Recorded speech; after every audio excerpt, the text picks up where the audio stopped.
Hali gani mtazamaji wa SAUT TV, karibu katika taarifa ya habari tuliyokuandalia kwa siku hii ya leo. Na miongoni mwa taarifa tulizonazo ni pamoja na wanafunzi wa SAUT waeleza faida za uwepo wa nyumba ya ibada ya pamoja chuoni hapo. Kiongozi wa kundi la M23 ailaumu Marekani kushindwa kutekeleza ahadi yake nchini Kongo. Na katika michezo, mashabiki wa Simba jijini Mwanza wameeleza matumaini yao kuelekea kuhitimisha msimu wa ligi 2025-2026. Kwa hayo na mengine mengi, ongozana nami Salome Christian ambaye nitakusomea habari za kitaifa, na kimataifa Veronica Mliato atakusomea habari za biashara, na katika michezo tutakuwa naye Gibson Ernest. Na tuanze na habari za kitaifa.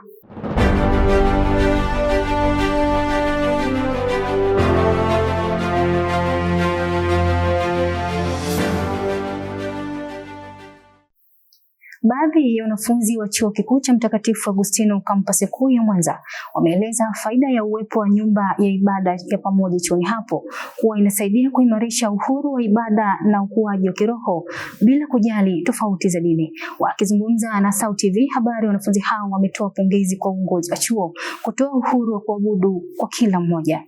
Na baadhi ya maafisa wa usafirishaji maarufu kama bodaboda kutoka mtaa Silivini wilaya Nyamagana mkoani Mwanza wameeleza changamoto ya kukosekana kwa kituo cha mafuta katika eneo la Malimbe unavyokwamisha utendaji kazi na kuongeza gharama za usafirishaji. Wameeleza hayo walipozungumza na SAUT TV habari na kuiomba serikali na watu binafsi kuwekeza kwenye eneo kwa kufungua kituo cha mafuta. Mwanahabari wetu Hamidu Deli ametuandalia undani wa taarifa hizo. Uwepo wa nyumba ya ibada ya pamoja ndani ya Chuo Kikuu cha Mtakatifu Agustino kampasi kuu ya Mwanza imetajwa kuwa hatua muhimu inayowapa wanafunzi wa dini mbalimbali nafasi ya kufanya ibada zao kwa uhuru kama inavyoelezwa na wanafunzi wa chuo hiko. Moja kati ya imani zetu ni kumwamini Mungu. Kwa hiyo wakati mwingine tunahudhuria mahali hapa kwa ajili ya kumuomba Mungu, kuweka haja zetu kwa Mungu, tukiamini kwamba Mungu anatusaidia. Lakini pia uwepo wa chapo hii, tunapokuja kujihudhurisha kwa Mungu, wakati mwingine tunaepuka hata mambo mengine ambayo yangetusababishia matatizo. Umeona? Nguvu ya Mungu tunaona kabisa inahusika juu yetu katika masomo, pia hata mambo mengine. Kwa hiyo ni muhimu sana, yani ni muhimu sana. Jengo hilo la chapo linatusaidia kutafakari. Unaweza ukafika pale ukasali ukamtafakari Mungu kwa muda wako na wakati wako. Pia ni sehemu ambayo ina utulivu, ina ukimya. Inaweza ikakusaidia kuomba mahitaji mbalimbali. Pia tunaweza kutoa sadaka kwa ajili ya maombi ya mtu binafsi. Kwa mtu anapata nafasi ya kutulia na kufikiria mambo mengi ambayo yanamsibu kwenye maisha yake, lakini pia inatupa sehemu ya kusafisha mioyo yetu. Watu tunakumbwa na mambo mengi sana. Kwa hiyo ukifika hapa, ukisogea mbele za Mungu ukamuomba, ukapata nafasi pia ya kupitia vitabu vya dini mbalimbali, inakupa nafasi ya kutuliza akili, lakini pia na kupata usafi wa moyo. Nikiripoti kutoka hapa ndani ya Chuo Kikuu cha Mtakatifu Agustino, mimi ni Hamidu Deli wa SAUT TV. Kutokana na kukosekana kwa kituo cha mafuta katika eneo la Malimbe wilayani Nyamagana mkoani Mwanza, waendesha bodaboda wa eneo hilo wameelezea adha na changamoto wanazokutana nazo kutokana na kukosekana kwa huduma hiyo. Tunalazimika kwenda mpaka Nyegezi Kona au Nyegezi stendi kutafuta mafuta. Hiyo inatukosti sana. Mfano ukiwa na mafuta machache yanaweza akakuishia njiani, ukalazimika kuisukuma pikipiki ambapo utatumia nguvu sana na itakuumiza sana. Kwa hiyo sisi kama hiyo ni changamoto kubwa sana kwetu. Tunalazimika kufuata mafuta umbali mrefu sana kwa sababu unakuta mafuta yanakuishia labda ni usiku, alafu ambapo kuweka mafuta inabidi tena usukume hadi Nyegezi Kona kule kuweka mafuta. Kwa hiyo ni changamoto. Lakini pia unakuta una muda mafuta unaweza kuweka kwenye Nyegezi Kona kwa kiwango fulani hivi. Unakuta abiria anaenda mbali, labda ni pengine ni huko Luchelele wapi, alafu ukiangalia mafuta pa kuongezea hata angalau yatosha hamna, mpaka tena waweze kupaki uombe watu waende kule akakuwekea kidogo au hivyo. Kwa of course inasumbua sana. Kwa hiyo nilikuwa nashauri kama kuna uwezekano angalau tusogezwe kidogo awe na sheli mitahia ya Malinda. Kiujumla tunasema ni changamoto kubwa sana. Kwa hiyo tungepata hata sheli kwa ukaribu ingekuwa ni sahihi sana. Kwa wawekezaji wangefanya kwamba wakatusogezea huduma ya mafuta, wakasogeza huduma ya mafuta huku sheli, tungepata unafuu sana, na pia serikali na yenyewe ingetuona kwa jicho la nne. Nikiripoti kutoka hapa katika kijiwe cha bodaboda Nyamalango, mimi ni Hamidu Deli wa SAUT TV.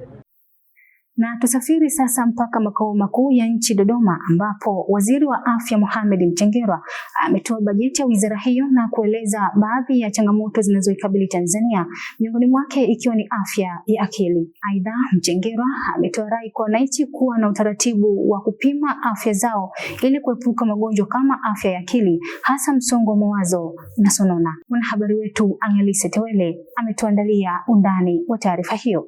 Waziri wa Afya Mohamed Mchengerwa amesema matatizo ya afya ya akili yanatibika endapo yatagundulika mapema. Kwa mujibu wa takwimu alizotoa Waziri Mchengerwa, kati ya Julai 2025 hadi Machi 2026, zaidi ya watu 200,000 walipata huduma za afya ya akili na msaada wa kisaikolojia katika vituo vya afya vya msingi nchini. Na ameongeza kwa kutoa rai kwa wananchi wote kujitokeza kwa wingi kwenda katika vituo vya kutolea huduma za afya kupima magonjwa ya afya ya akili, hususan msongo wa mawazo na sonona. Aidha, upatikanaji wa dawa za afya ya akili ulifikia wastani wa 75% katika vituo vya kutolea huduma. Serikali pia imetoa mafunzo kwa wahudumu wa afya ngazi ya jamii ili kusaidia kutambua na kutoa huduma kwa watu wenye changamoto za afya ya akili. Katika kipindi hicho watu zaidi ya 1,000 walipimwa changamoto za sonona, ambapo watu 1,362 walibainika kuwa na tatizo hilo na wanaendelea na matibabu. Mimi Angelise Tewele wa SAUT TV. Mtazamaji wa SAUT TV, na sasa tupate mapumziko mafupi. Tukirejea ni habari za kimataifa. Wiki hii kwenye mtazamo wa kibiashara. Watu wengi wanadhani ni lazima wawe na mamilioni ya fedha ili mradi waanzisha biashara. Ila amini usiamini, hayo mabiashara makubwa unayoyaona yalianzia kwenye mitaji midogo. Ujue namna ya kuwalinda wateja. Wateja natakiwa walinde kwa kauli nzuri. Kama mkuja na hela unamkombisha ni hela yake yote inaishia hapo. Anataka kitu kimoja na msheshi nini kinakupendeza pia kwa rangi yako au na hii, chukua na hii. Kila siku Jumanne saa 11 kamili jioni, usikose kutazama mtazamo wa kibiashara kupitia kurasa yetu wa YouTube @SAUT TV TZ.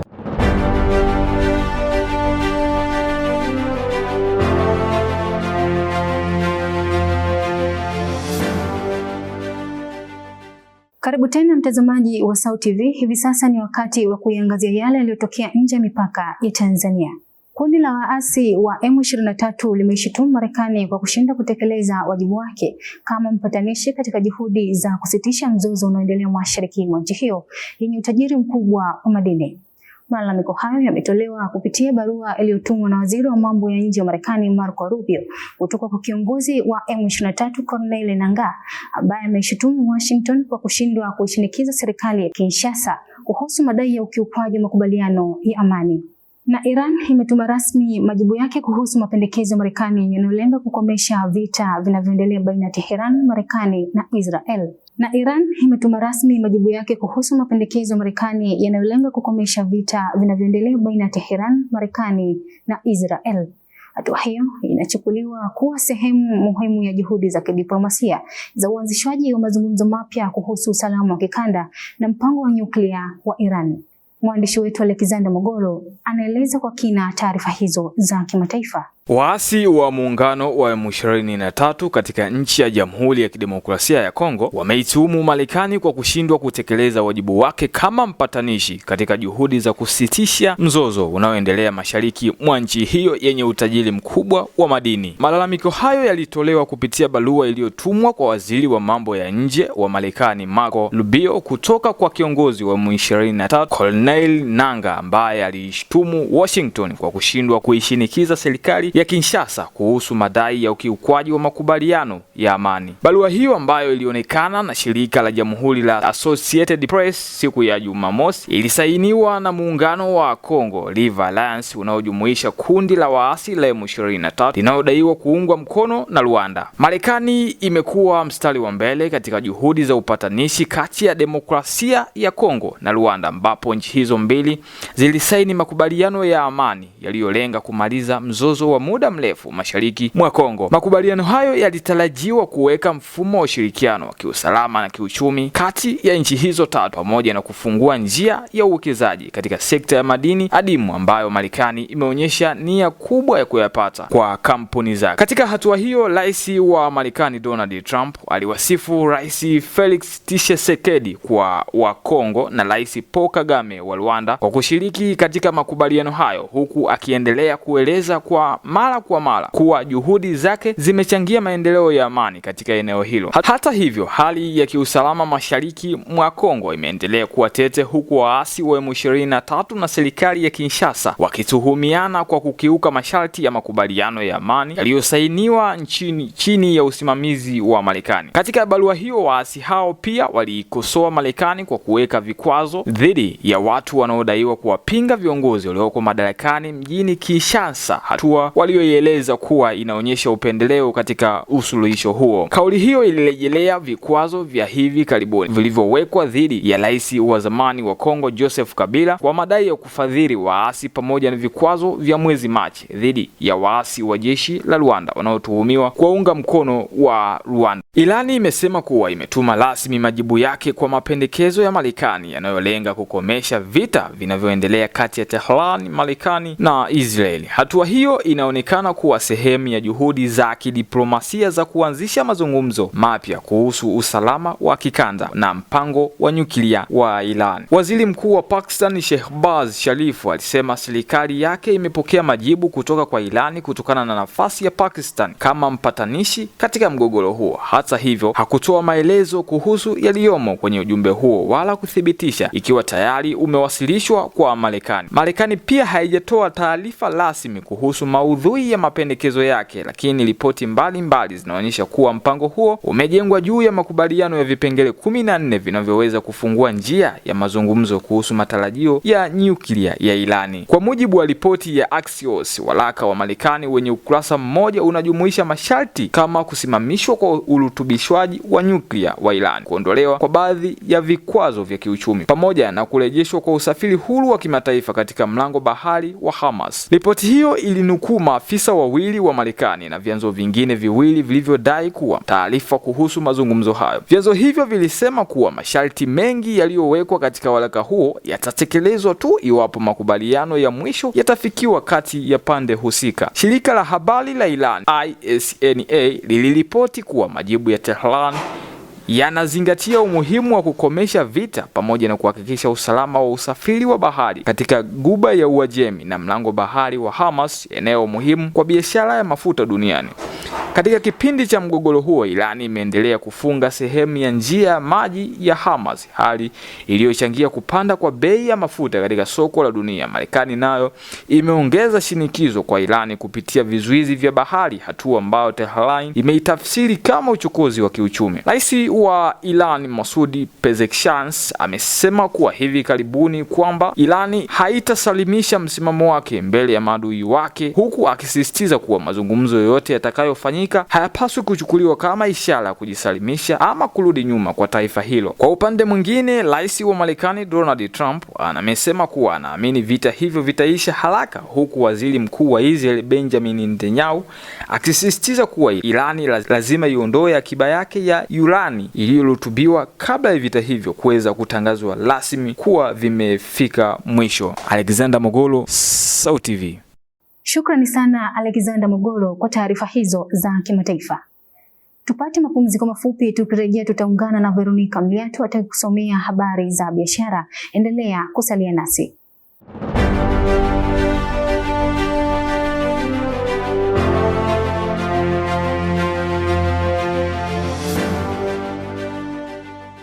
Karibu mtazamaji wa SAUT TV na sasa ni habari za biashara. Jina langu ni Veronica Mliatu. Baadhi ya wafanyabiashara kutoka soko kuu jijini Mwanza wametoa wito kwa vijana kujitokeza na kutumia fursa za kiuchumi zinazopatikana ndani ya soko hilo kwa kujishughulisha na kazi mbalimbali kama biashara, kubeba mizigo na kazi nyinginezo. Na biashara ya kimataifa. Bei ya mafuta duniani imepanda kwa zaidi ya $4 kwa pipa kufuatia ongezeko la mvutano baina ya Marekani na Iran. Hali hiyo inaongeza hofu na kuendeleza mkwamo wa biashara ya mafuta kwa kufungwa kwa mlango wa bahari wa Hormuz. Kwa taarifa hizo za biashara tuungane na mwanahabari wetu Innocent Arbogasti. Kutokana na ujenzi wa soko kuu jipya la Mwanza, kuna fursa mbalimbali za kiuchumi na kijamii zimeweza kujitokeza. Lakini leo nimefika hapa Mausi kwa kuweza kuangalia ni fursa gani za kiuchumi na za kijamii ambazo vijana wameweza kuzipata kutokana na uwepo wa soko hili kuu jipya jijini Mwanza. Na haya ndio yale ambayo wameeleza. Kuna vijana 100%, 90% wanajiajiri wenyewe.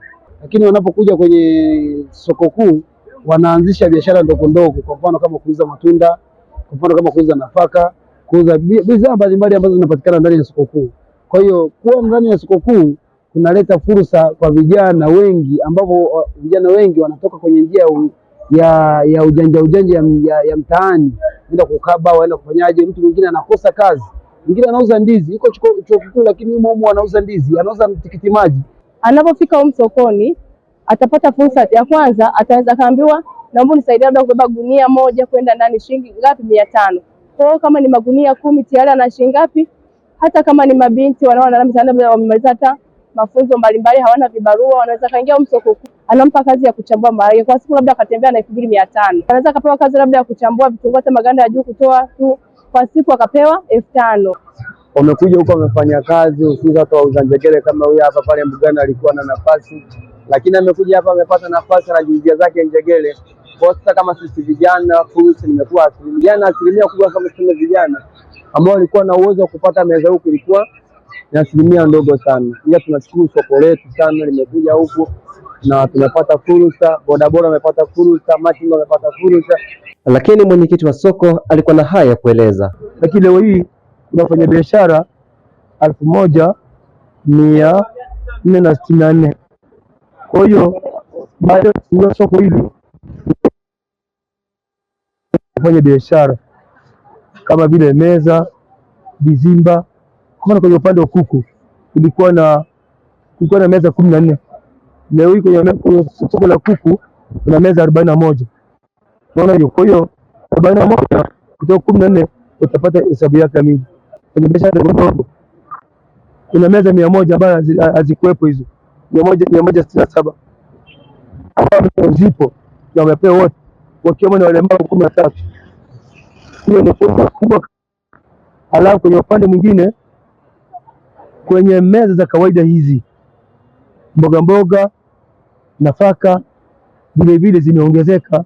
Na katika rubaa za kimataifa, bei ya mafuta duniani imepanda kwa takriban dola 4 za Kimarekani mara baada ya rais wa Marekani Donald Trump kukataa pendekezo la Iran kuhusu mpango wa amani uliolenga kufungua tena mazungumzo ya kusitisha mgogoro unaoendelea Mashariki ya Kati kwa zaidi ya wiki 10 sasa. Masoko ya kimataifa ya nishati yameanza kuonesha taharuki mara baada ya Trump kueleza kupitia mtandao wake wa Truth Social kuwa majibu ya Iran kwa pendekezo la Marekani yalikuwa ya kubariki kabisa, jambo linaloongeza hofu ya kuendelea kwa mkwamo wa kidiplomasia. Kwa mujibu wa Reuters, Iran imeitaka Marekani kuondoa vikwazo vya kiuchumi, kusitisha mzingiro wa kijeshi baharini, kuruhusu mauzo ya mafuta ya Iran kuendelea, pamoja na kutoa uhakika kuwa hakutakuwa na mashambulizi mengine dhidi ya taifa hilo.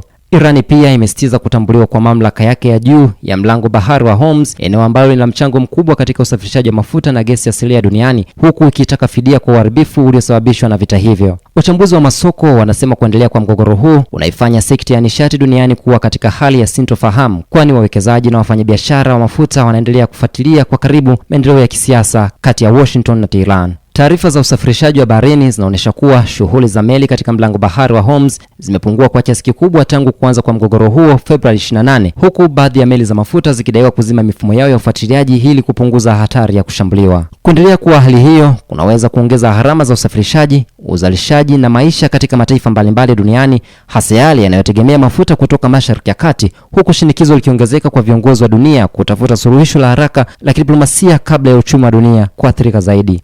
Innocent Arbogasti, SAUT TV. Asante sana Innocent Arbogasti kwa taarifa hizo za biashara. Mtazamaji, ni mwisho wa taarifa za biashara tulizokuandalia kwa siku ya leo. Tupate mapumziko mafupi, tukirejea ni habari za michezo na Gibson Ernest. Endelea kutazama SAUT TV. Wiki hii kwenye mtazamo wa kibiashara. Watu wengi wanadhani ni lazima wawe na mamilioni ya fedha ili mradi waanzisha biashara. Ila amini usiamini, hayo mabiashara makubwa unayoyaona yalianzia kwenye mitaji midogo. Ujue namna ya kuwalinda wateja. Wateja natakiwa walinde kwa kauli nzuri. Kama kuja na hela unamkombisha ni hela yake yote inaishia hapo. Anataka kitu kimoja na msheshini kinakupendeza pia kwa rangi yako au na hii, chukua na hii. Kila siku Jumanne saa 11 kamili jioni, usikose kutazama mtazamo wa kibiashara kupitia kurasa wetu wa YouTube @SauTV.tz.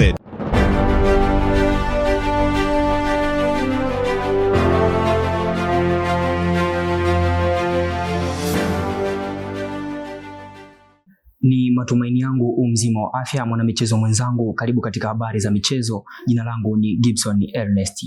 Baadhi ya mashabiki wa Simba jijini Mwanza wameeleza kuwa wanayo matumaini makubwa kwa timu yao kutoa ubingwa na kufanya vyema kuelekea kuhitimika kwa msimu wa 2025-2026. Wameeleza hayo walipozungumza na Sauti TV habari na kujinasibu kuwa msimu huu wanayo timu imara ambayo inaweza kupata matokeo ya ushindi kwenye mechi zilizosalia za msimu huu. Na katika rubaa za kimataifa, mchezaji wa tennis kutoka Ukraine Elina Svitolina amesikitishwa na uamuzi wa International Olympic Committee IOC kuruhusu wanamichezo wa Belarus kushiriki tena mashindano ya kimataifa chini ya bendera yao rasmi, akisema ni uvunjifu wa sheria ambazo waliziunda wenyewe. Kwa undani wa habari hizi za michezo tuungane naye Jacqueline Kobelo.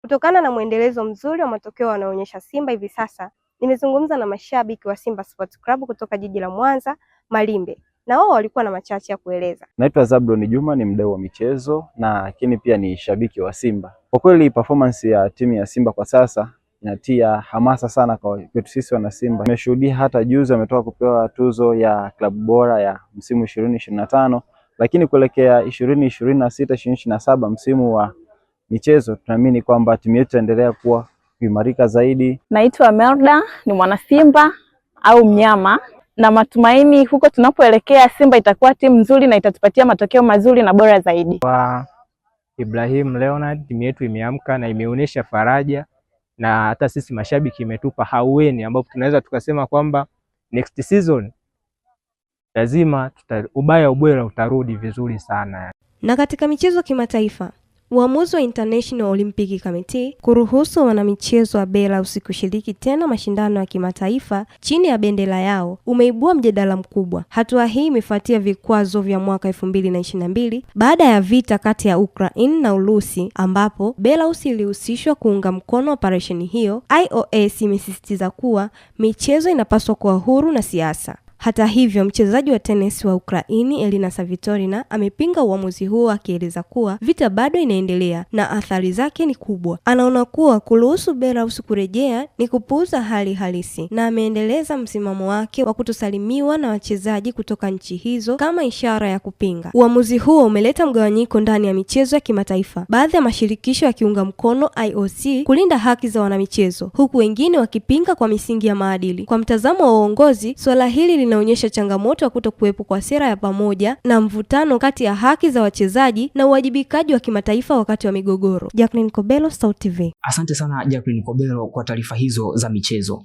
Kufikia hapo sina la ziada katika habari za michezo kwa siku ya leo. Mimi ni Gibson Ernest, na sasa nirudishe kijiti kwake Salome Christian kwa kuhitimisha habari kwa siku ya hii leo. Asante sana Gibson Ernest kwa taarifa hizo za michezo. Na mtazamaji, taarifa hizo za michezo zinatamatisha taarifa ya habari kwa siku ya leo. Lakini kabla ya kumaliza taarifa ya habari, tupate tena muhtasari wake. Wanafunzi wa Sauti waeleza faida za uwepo wa nyumba ya ibada ya pamoja chuoni hapo. Kiongozi wa kundi la M23 ailaumu Marekani kushindwa kutekeleza ahadi yake nchini Kongo. Na katika michezo, mashabiki wa Simba jijini Mwanza wameeleza matumaini yao kuelekea kuhitimisha msimu wa ligi 2025-2026. Kufikia hapo sina la ziada. Kwa niaba ya wote walioshiriki kuandaa taarifa hii ya habari, jina langu ni Salome Christian. Nikutakia utazamaji mwema wa vipindi vingine kutoka hapa Sauti TV. Uwe na wakati mwema.